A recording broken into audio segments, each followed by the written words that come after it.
Hello, glad to see you on the channel. Subscribe, leave a like, and don't forget to write a comment. Enjoy watching. I woke up to the soft ping of a text message, and before I even turned over to check my phone, I already knew deep in that weary part of my chest where disappointment has built a home that it wouldn't be what I wanted it to be.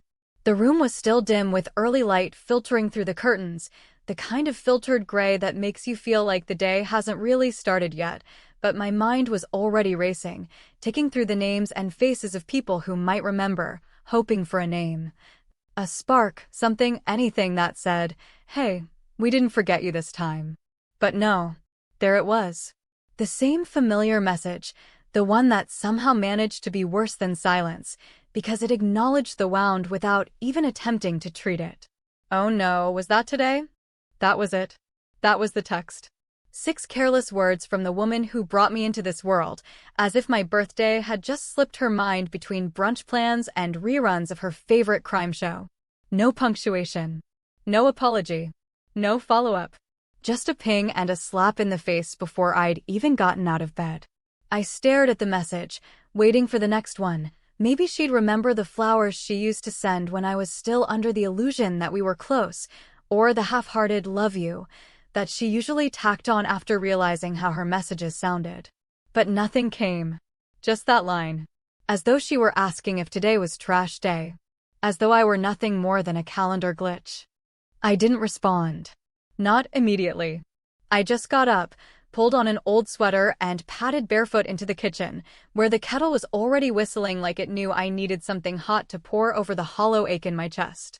As I waited for my tea, I scrolled through Instagram. Lauren, my younger sister, the family's golden retriever in human form, had posted 6 photos from her birthday last month. Balloons, champagne, a custom cake shaped like a Chanel bag, and, of course, Mom grinning with her arms wrapped around her in the kind of full-body hug I hadn't felt since middle school. There were even matching outfits. Coordinated. Captioned. Best day ever with my best people. 47 comments. 3 from Mom. All with heart emojis. I set my phone down and stared out the window. The fog over the backyard made everything feel surreal, like I was suspended in time, hovering between being a grown woman with her own job, her own income, her own damn house, and being a daughter who, at almost 40, still wished her mother would remember the one day that belonged to her. But here's the thing I had remembered. I'd remembered all year. I'd marked the date on my planner in gold ink last January, not because I wanted to throw a party or get gifts or hear anyone sing an off-key version of Happy Birthday, but because this year was different. This year I had a plan. A quiet, deliberate, satisfying plan. You see, for the past 6 months, I'd been working with a real estate agent named Cliff, kind, silver-haired, with the sort of easy laugh that made you feel like your stories actually mattered, and together, we'd been searching for a place that felt like a retreat. A getaway, a long exhale at the end of a life spent holding my breath. A place just for me. I never told my family about the search. Not because I was trying to be dramatic or secretive, but because I wanted something untouched by their indifference, something they hadn't shaped or dismissed or quietly sabotaged with their well-meaning, but ultimately empty questions. And 3 weeks ago, we found it. A small lake house tucked into the woods about an hour outside the city, with weathered cedar shingles and wraparound windows and a dock that looked like it had held 1,000 quiet mornings. The paperwork took a while and the timing had been tight, but I pushed for one date, circled it in red on every form, made it known to every broker and clerk and notary involved. July 12th. My birthday. That morning, after pouring my tea and deleting half a dozen drafted responses to Mom's text, each more passive-aggressive than the last, I dressed, calmly and purposefully, in a navy dress I'd bought for myself the year before and never worn. I got into my car, drove the quiet road to the closing office, signed the papers with a pen that felt heavier than usual, and when the receptionist slid the keys across the table toward me with a soft, "Happy birthday," I nearly burst into tears right there on the faux marble counter. But I didn't cry. Not yet. I just nodded, thanked her, walked outside into the thick summer heat, and stared at the keys in my hand. Brass. Cold. Real. Mine. On the drive to the house, I kept glancing at them on the passenger seat, like they might disappear if I blinked too long. The moment I parked under the arching trees and stepped onto the creaky front porch, I knew I'd done something right, something good, something permanent. And maybe that was the real birthday gift. Not the house itself, but the proof that I could want something, chase it, and have it without anyone's permission. Later that evening, I took a photo of the keys resting in my palm, the lake blurred behind them in golden sunset light. I posted it with a caption that I didn't overthink, because I didn't need to. Solo celebration. I didn't tag anyone. Didn't add a smiley face or a heart. Just that. A statement. A line in the sand. And almost instantly, the ripple began. Aunt Cheryl was the first to call, and honestly, I wasn't surprised. She was always the designated voice of concern in the family, the one who would gently scold you for making things uncomfortable, never mind that it was you who was hurt. I watched her name flash on my screen as I stood barefoot in the kitchen of my new home, the scent of lake air mixing with the first hints of wood and dust and silence. I let the phone ring until it stopped, and then I poured myself a glass of wine, red, bold, expensive, and stood by the window as the sun dipped below the water. When the phone buzzed again with another call from her, I picked it up. But I didn't answer. Not this time. Not tonight. And for the first time in years, I felt something close to peace. Or maybe just the beginning of it. The morning after I posted the photo, the one with the keys resting against the soft gold of the lake behind them, captioned simply "solo celebration," my phone began vibrating on the nightstand with the insistence of people who hadn't spoken to me in months, suddenly jolted by a sentence that carried more weight than they were prepared to handle. It wasn't the image that upset them, nor the act of me buying a house without telling anyone, but the implication buried inside that quiet little caption, the suggestion that I had removed myself from the stage and built my own theater, away from their noise and rituals and the constant repositioning of spotlight they never thought I noticed. Lauren texted first at 7:42 a.m. sharp, a three-line message that managed to be both shallow and accusatory without actually asking if I was okay. "Are you good?" That post was a little dramatic. "Just text Mom, she's really upset." I read it 3 times before I even considered replying, not because I needed time to craft the perfect response, but because it struck me how quickly my feelings had been turned into a family inconvenience. The conversation was no longer about why my birthday had been forgotten again, or why my name was never on the group chat for brunch reservations or holiday planning, but about how my quiet rebellion had thrown a wrench in their image management. Mom followed an hour later with a message that opened with "You know I love you, right?" which anyone with even the faintest experience in emotional manipulation knows is the preamble to shifting blame without actually taking any. She went on to explain how busy the week had been, how Lauren had needed help with something at her condo, how Dad's doctor appointment had run long, how the internet had been down all Tuesday, and how she'd just lost track of time. As if a birthday were some obscure invoice buried in a spam folder rather than the literal day her first child was born. There was no mention of the lake house. No congratulations. Just a tepid attempt at damage control, coded in soft language that might pass for love if you weren't paying attention. Dad didn't text at all. He called twice, then left a voicemail that began with "Hey kiddo" and ended with "Call your mom.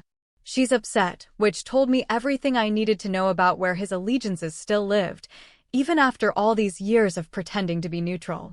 The silence between those 2 statements was where I existed in that family, not quite important enough to rally around, but just visible enough to be told what to do when someone else's emotions got bruised by my existence. I didn't respond to any of them. Not yet. Instead, I made coffee, strong, dark, unflavored, and sat barefoot on the wide plank floors of my new home, watching the steam curl into the morning air like something escaping, something refusing to be contained. I opened the Notes app on my phone and began drafting a list, not of groceries or to-do items, but of choices. Things I would no longer do. Ways I would no longer fold myself into the shape of someone who made others comfortable. At the top of the list, in bold, "No more apologies for their forgetfulness." The list grew as I walked from room to room, taking in the soft hum of the fridge, the creak of the floorboards, the quiet dignity of a space not yet interrupted by anyone else's footsteps. I decided there would be no guest bedrooms. The second room would become a reading den, with a plush armchair and bookshelves lined with all the titles I'd loaned out to relatives who never returned them. The third room, technically an office, would be locked, soundproofed, a place for writing and thinking and talking to no one unless I chose to. There would be no dining table big enough for family dinners, no fold-out couch for last-minute guests, no space carved out for guilt visits. This house would be for me. Fully, entirely, without compromise. Around noon, I stepped outside to the small shed by the dock, curious what the previous owner had left behind. Inside was a half-empty cabinet of old tools and spiderweb jars, but one drawer caught my attention, a shallow wooden box, tucked beneath a stained tarp. Inside, resting atop some old paperwork and yellowed receipts, was a note.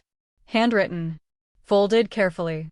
The ink had faded slightly, but the handwriting was neat, deliberate, unmistakably personal.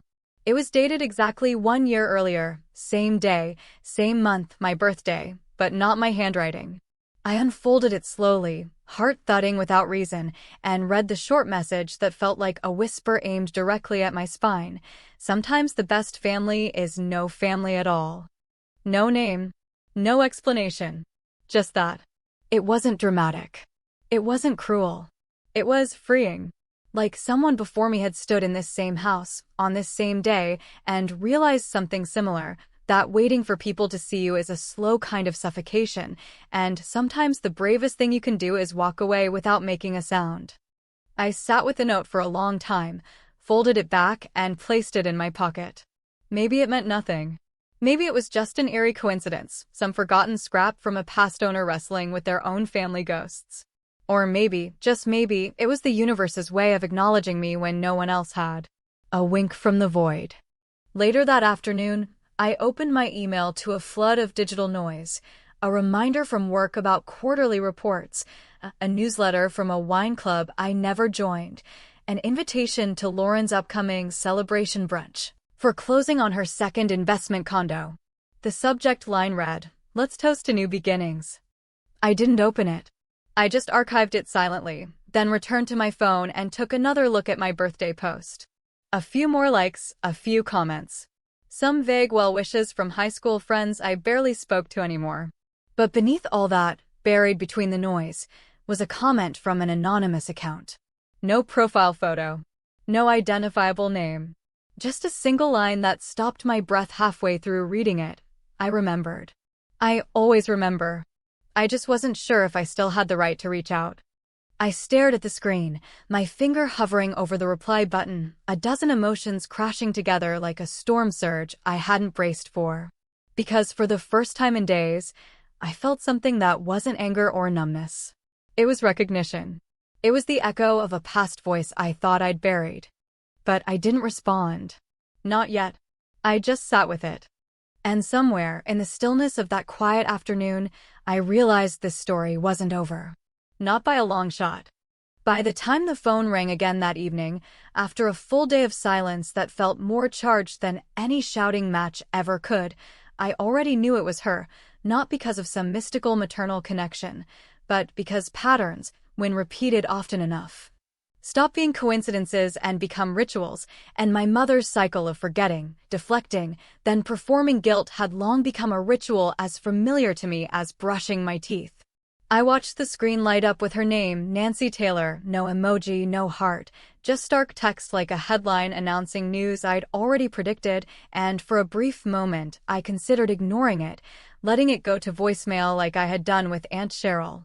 But something in me shifted, not toward forgiveness or curiosity, but toward confrontation, not the loud, dramatic kind, but the surgical kind, clean, precise, deliberate, like slicing a thread that had been fraying for years.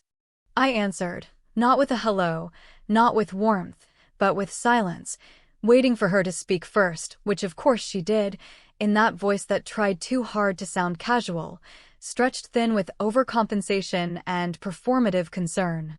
She opened with a sigh, a long, breathy one, like she was the one carrying a weight, and said, "Well, I guess I deserve that." It wasn't an apology. It was a defense, a shield dressed in humility, the kind of line that turns blame into a shared burden, as if we'd both done something wrong, as if my silence had hurt her just as much as her forgetfulness had wounded me. Before I could reply, she launched into the speech I'd heard 100 times before in different forms, different holidays, different mistakes, how things had been hectic lately, how she didn't even realize what day it was until Lauren said something, how she'd been meaning to call but got distracted helping her neighbor with some plumbing issue, how she hadn't been feeling well and didn't want to bring me down with her mood, as if my disappointment had no context beyond her temporary inconvenience. She talked and talked, a stream of soft excuses wrapped in pseudo-vulnerability, and then, like clockwork, she pivoted, her tone sharpening, her voice curling into that dangerous softness that always preceded a guilt trip. I just don't understand why you had to post something like that.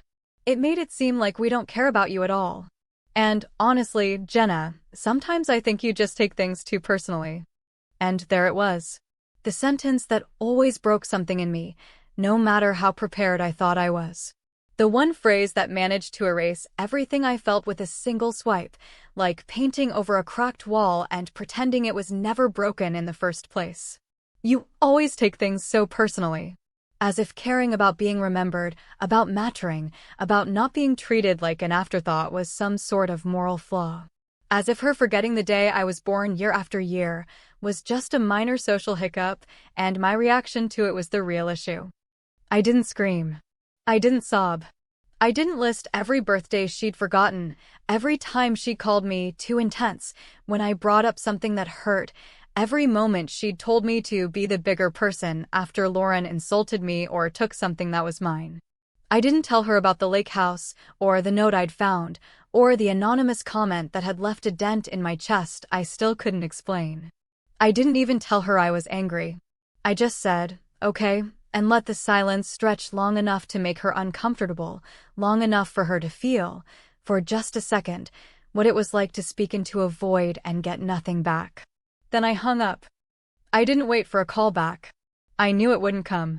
Her script didn't allow for second acts unless they were prompted by public embarrassment or family intervention.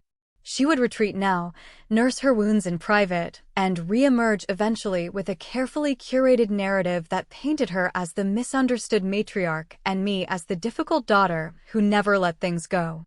That night, I sat on the back porch of the lake house, the wooden boards warm beneath me from the leftover sun, the sky streaked with lavender and amber as the water mirrored it back like a second sky. I had brought nothing with me except a bottle of wine, a worn notebook, and my phone, which I'd turned face down beside me, its notifications silenced, its grip on my attention finally broken.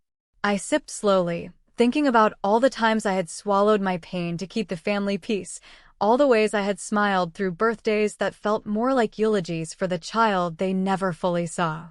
At some point, maybe out of habit or maybe out of that relentless human need to speak, I opened the notebook and began to write, not a journal entry, not a letter, but a story. A short one. Fiction, technically, but stitched with so many of my own truths that it felt like bleeding through a pen. It was about a woman whose family forgot her birthday, year after year, and how one day she stopped reminding them. She didn't yell. She didn't cry. She just disappeared quietly, bought a house by a lake, and built a life in the silence they had given her. The story ended with a line that came to me like breath. I didn't want revenge. I just wanted to stop pretending it didn't hurt. I posted it anonymously on a writing forum, not expecting much. Maybe a handful of likes, a kind comment or two from strangers who recognized the shape of the pain. But within an hour, it had gained traction, hundreds of views, dozens of comments, people tagging others, saying things like, "This is me," or "I felt every word." It was validation, not from the people I had spent my life trying to please, but from those who understood what it was to be invisible in a room full of people who swore they loved you. And then, buried beneath all the attention, was a comment from the same anonymous account as before. Just one line, but it stopped me cold, as if the universe had reached through the screen to touch my spine. I remembered. I always remember. I just wasn't sure if I still had the right to reach out. I stared at it, heart pounding, 1,000 memories swirling behind my eyes, voices, glances, missed connections, people I had once trusted who had quietly vanished when things got messy. I didn't know who it was, not exactly, but something in the tone, in the restraint of it, felt deeply familiar, like someone knocking gently at a door they thought they no longer had permission to enter. I hovered over the reply button, fingers trembling slightly, but didn't press it. Not yet. Not until I understood what they were really saying. Not until I decided if I wanted to let them in. Because this wasn't just about a birthday anymore. It was about a lifetime of being asked to shrink, to smile, to take the high road while others paved it with their excuses. And for the first time in a very long time, I wasn't sure I wanted to be the bigger person anymore.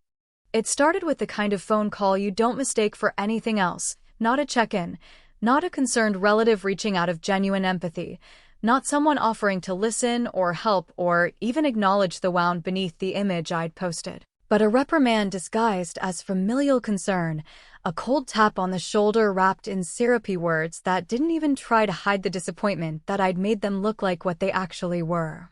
I had barely taken my first sip of morning coffee, the kind brewed dark and quiet in a house that still smelled like new paint and pine, when the screen lit up with Aunt Cheryl's name, and, before I could decide whether to let it ring out like before, some old part of me, some child-shaped reflex that hadn't yet fully uncoiled, picked it up. Her voice, sharp and purposeful even in its opening pleasantries, leapt straight into the point with the grace of a hammer to glass. I just have to say, Jenna, that post was completely uncalled for. You've always been a bit private, and that's fine, we all have our ways, but airing family drama online?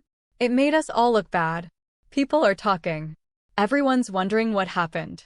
I could hear the sound of her bracelets clinking faintly in the background, could almost see her pacing in her kitchen in one of her expensive robes, frowning into her phone while imagining herself as the peacemaker, the martyr. The brave aunt trying to keep the family from falling apart over what she likely referred to in private as one of Jenna's moods. I didn't say anything. Not right away. I let her words hang there, let them echo between us in the thin static of a bad signal or maybe just bad blood, because I knew what she really meant wasn't that I had done something wrong, but that I had disrupted the illusion they had all worked so hard to maintain. I hadn't broken any actual rules, I hadn't named names, hadn't thrown accusations, hadn't even said anything untrue, but what I had done, by simply showing a glimpse of reality, was disturb the choreography. I had dared to step out of formation, to stand still while they twirled in the same patterns, smiling through forgotten birthdays, dodged questions, and half-hearted gestures meant to cover years of disinterest. She continued, her voice getting higher, faster, laced with a kind of urgency I hadn't heard since Lauren's wedding when the seating chart got messed up and someone had the audacity to put Mom at a table with a cousin she didn't like. I mean, we get it, okay?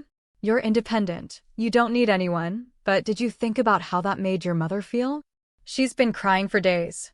Lauren said she hasn't even slept. You could have just called. You didn't have to make it a statement. That last word hung in the air like a challenge, and I could feel the heat rising behind my eyes, not from sadness, not even from anger, but from that particular strain of injustice that builds when someone accuses you of starting a fire while they're still holding the match. A statement? It was a photograph of keys. A caption of 2 words. No names. No accusations. Just the truth, softly spoken, and somehow that truth, more than any rant, more than any confrontation, had shattered their calm more thoroughly than I ever could have predicted. I told her I had to go. That I had an appointment. That my signal was bad. She sighed, muttered something about just trying to help, and hung up without waiting for me to respond. And for a moment, I stood there in the center of the living room, surrounded by unopened boxes and half-assembled furniture, feeling the familiar shame creep in, that old instinct to second-guess myself, to wonder if maybe I had overreacted, if maybe I was making a mountain out of another forgetful birthday. But then my phone vibrated again. A text this time. From Lauren. It was a photo. A selfie, her makeup smudged, her eyes glossy with either real or well-performed tears. Beneath it, a message, Mom is spiraling. Happy now. That was it. No question about how I was doing. No acknowledgement that maybe their neglect had contributed to any of this. Just one last twist of the knife, as if their pain, belated, reactive, self-centered, was somehow more valid than the quiet ache that had built in me over decades of being the afterthought in a family that only knew how to gather around noise and praise. I didn't respond right away. I didn't even feel the usual sting, because something had shifted. Something permanent. The page had turned, and I wasn't going back to underline the last line. Instead, I opened my photos, scrolled back to an old folder, screenshots of birthday reminders I had set for myself over the years, calendar entries with yellow stars, digital post-its with messages like, "Buy yourself something nice, no one else will." And I compiled them into a single image. 39 birthdays. 39 silent acknowledgements. 39 years of hoping they would remember without prompting, and 39 times of watching them not. I attached the image to a new message and typed only one sentence beneath it: "You forgot 39 times." I remembered once. And then I hit send. I locked my phone, placed it face down again, and went outside, where the wind was picking up across the water and the trees were bending just slightly toward each other, as if whispering something that didn't need to be spoken aloud. On the porch, at the foot of the steps, something caught my eye: a wicker basket, neat and clean, with a folded cloth draped over it like the beginning of a story. I looked around. No car. No footprints. Just the basket waiting.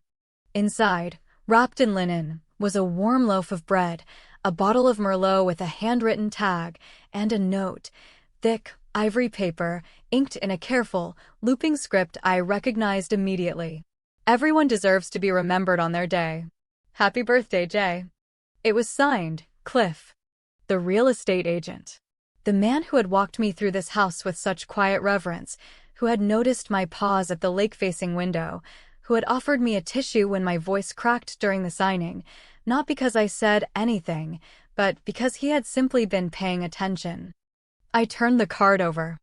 On the back, taped carefully, was a Polaroid I hadn't known existed: me and Cliff standing in front of the house the day I first saw it, both laughing at something he'd said, my hair blowing across my face, his hand raised mid-gesture.